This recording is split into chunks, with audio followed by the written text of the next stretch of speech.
আমরা যখন press conference করেছিলাম আমরা এখানে প্রত্যেকে বলেছি আমরা ঢাকা বিশ্ববিদ্যালয়ের শিক্ষার্থীদের কাছে আমি সাদিককে আমি ভিপি হিসেবে পরিচয় দিতে চাই না। আমরা কেউ নেতা না, আমরা সবাই প্রতিনিধি। ডাকসুতে যারা আছে সবাই আমরা টিম হয়ে কাজ করতেছি এবং এই সংস্কৃতি কিন্তু আগে ছিল না। বিগত সময়ের যে ডাকসুগুলো হয়েছে সেগুলো যদি দেখবেন আগে টেবিল নিয়ে চেয়ার নিয়ে মারামারি হতো। আমরা যে ইস্তেহার দিয়েছি প্রত্যেকটা ইস্তেহার ইতিমধ্যে আমরা ইস্তেহার নিয়ে কাজ করার চেষ্টা করেছি। আমরা বারবার বলছি আমরা যা বলেছি তা তো বাস্তবায়ন করবই, এর চাইতে আমরা 5 গুণ বেশি কাজ করবো ইনশাআল্লাহ। ডাকসুর আজকে আমাদের 4 মাস পূর্তি হচ্ছে।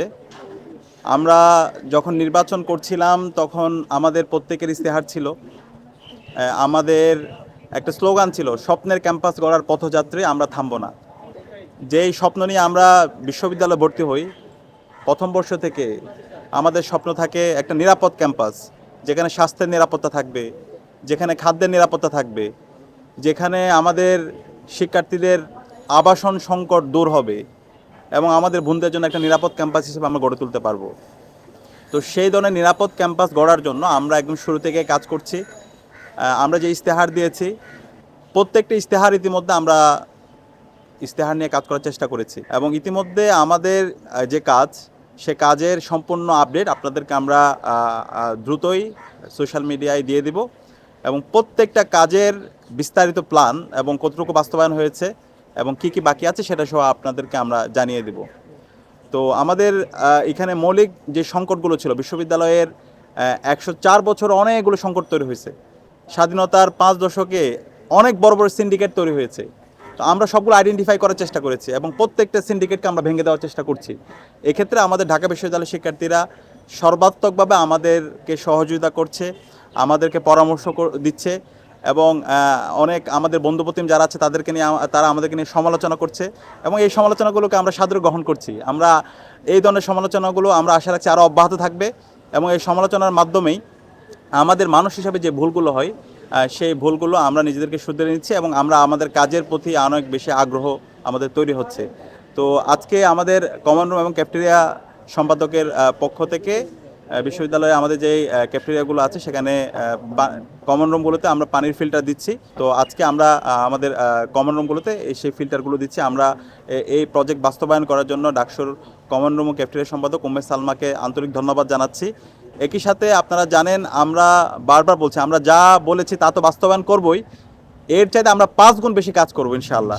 আমাদের বিশ্ববিদ্যালয়ে যতগুলো হল আছে সবগুলো হলে দেওয়া হয়েছে এবং আমরা চেষ্টা করতেছি এখন যা আছে যেন প্রত্যেকটা ফ্লোরে যেন সুপেয় পানির ব্যবস্থা করা হয় সেটা নিয়ে আমরা কাজ করছি। প্রত্যেকটা সমস্যা আমরা বলেছি ডাকসু নির্বাচন এবং নির্বাচনের পরে আমরা যখন প্রেস কনফারেন্স করেছিলাম আমরা এখানে প্রত্যেকে বলেছি আমরা ঢাকা বিশ্ববিদ্যালয়ের শিক্ষার্থীদের কাছে আমি সাদিককে আমি ভিপি হিসেবে পরিচয় দিতে চাই না, Umme Salma common room cafeteria সম্পাদক হিসাবে পরিচয় দিতে চাই না। এখানে আমরা যারা আছি আফসানা এরপর হচ্ছে বেলাল হোসেন অপু, আমরা কেউ নেতা না, আমরা সবাই প্রতিনিধি। শিক্ষার্থীদের কাজ হচ্ছে আমাদেরকে প্রশ্ন করা, আমাদেরকে নিয়ে সমালোচনা করা, যৌক্তিক সমালোচনা, এবং এটাকে আমরা সেলিব্রেট করি, আমরা অ্যাপ্রিসিয়েট করি।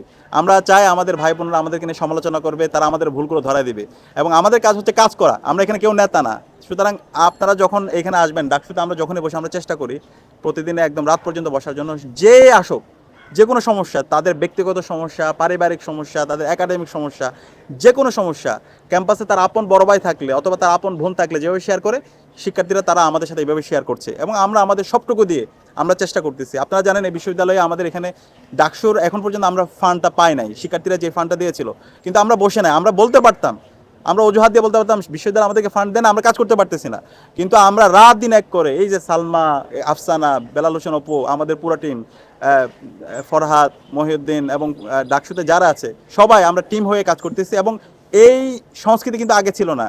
বিগত সময়ের যে ডাকসুগুলো হয়েছে সেগুলো যদি দেখবেন আগে টেবিল নিয়ে চেয়ার নিয়ে মারামারি হতো। হ্যাঁ, এখানে হচ্ছে কোন গ্রুপ বসবে কোন গ্রুপ বসবে না, প্রোটোকলের রাজনীতি। কিন্তু এই ঢাকা বিশ্ববিদ্যালয়ে এখন এই ডাকসু নির্বাচন পরবর্তী এখানে কোনো ধরনের প্রোটোকলের রাজনীতি নাই। হল সংসদ, কেন্দ্রীয় সংসদ, আমরা একটা টিম হয়ে কাজ করতেছি এবং প্রতিযোগিতা হচ্ছে।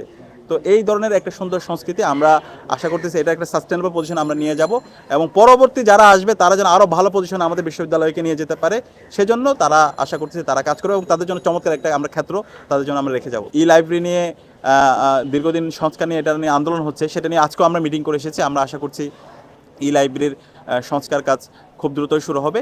আর এর বাইরে ঢাকা বিশ্ববিদ্যালয়ের যে একটা মাল্টিকালচারাল ইনস্টিটিউট, আমরা প্রতিনিয়ত বিভিন্ন ধরনের সেমিনার, সিম্পোজিয়াম এবং বিভিন্ন ধরনের ডায়ালগ, পলিসি ডিবেট, সেগুলো আয়োজন করছি এবং বিভিন্ন ধরনের সামাজিক স্বেচ্ছাসেবী যে সংগঠনগুলো আছে তাদের সাথে আমাদের রেগুলার আলাপ হচ্ছে এবং বাংলাদেশের এই যত রাজনৈতিক দল আছে, ছাত্র সংগঠনগুলো আছে, সামনে যেহেতু নির্বাচন, আমরা খুব দ্রুতই এই গণভোটের পক্ষে আমাদের ক্যাম্পেইন শুরু হবে এবং এই গণভোটে হাঁকে বিজয়ী করার জন্য আমাদের সবাইকে ঐক্যবদ্ধভাবে কাজ করতে হবে। আজকে যে জুলাই বিপ্লব এবং জুলাই বিপ্লব পরবর্তী আজকে আমাদের ক্যাম্পাসে যে চমৎকার গণতান্ত্রিক পরিবেশ, এটা সব কিছু জুলাই শহীদের মাধ্যমে আমরা পেয়েছি। সুতরাং এই বাংলাদেশে যদি এই গণতান্ত্রিক ধারাকে যদি আমরা একটা স্থায়ী রূপে দিতে চাই, তাহলে অবশ্যই আমাদেরকে গণভোটে হাঁকে বিজয়ী করতে হবে এবং এই গণভোটের মাধ্যমে আগামীর বাংলাদেশের 50 বছরের রাজনীতি ঠিক হবে, রাষ্ট্র কাঠামোটা কেমন হবে। তো সেই কারণে এই গণভোটে হাঁকে বিজয় করার জন্য আমরা সারা দেশব্যাপী ক্যাম্পেইন করব, প্রত্যেকটা প্রতিষ্ঠানে ক্যাম্পেইন করব, ঢাকা বিশ্ববিদ্যালয়ে আমরা ক্যাম্পেইন করব, আমাদের রাজনৈতিক দল যেগুলো আছে জামাত, বিএনপি, এনসিপি সহ সবাইকে আমরা ডেকে তাদের প্রত্যাশা, তাদের স্বপ্ন, শিক্ষা নিয়ে তাদের ভাবনা কি, রাষ্ট্র কাঠামো নিয়ে তাদের ভাবনা কি, শিল্প সাহিত্য সংস্কৃতি নিয়ে তাদের ভাবনা কি, সেগুলো আমরা শুনবো এবং এটা আমরা সারা দেশব্যাপী ছড়িয়ে দেবো এবং এই গণভোটের এই হচ্ছে হাকে বিজয় করার জন্য এবং এই যে সংস্কার প্রস্তাবনা সেটাকে বিজয় করার জন্য আমরা সারা দেশব্যাপী আমাদের ক্যাম্পেইন আমরা জারি রাখবো।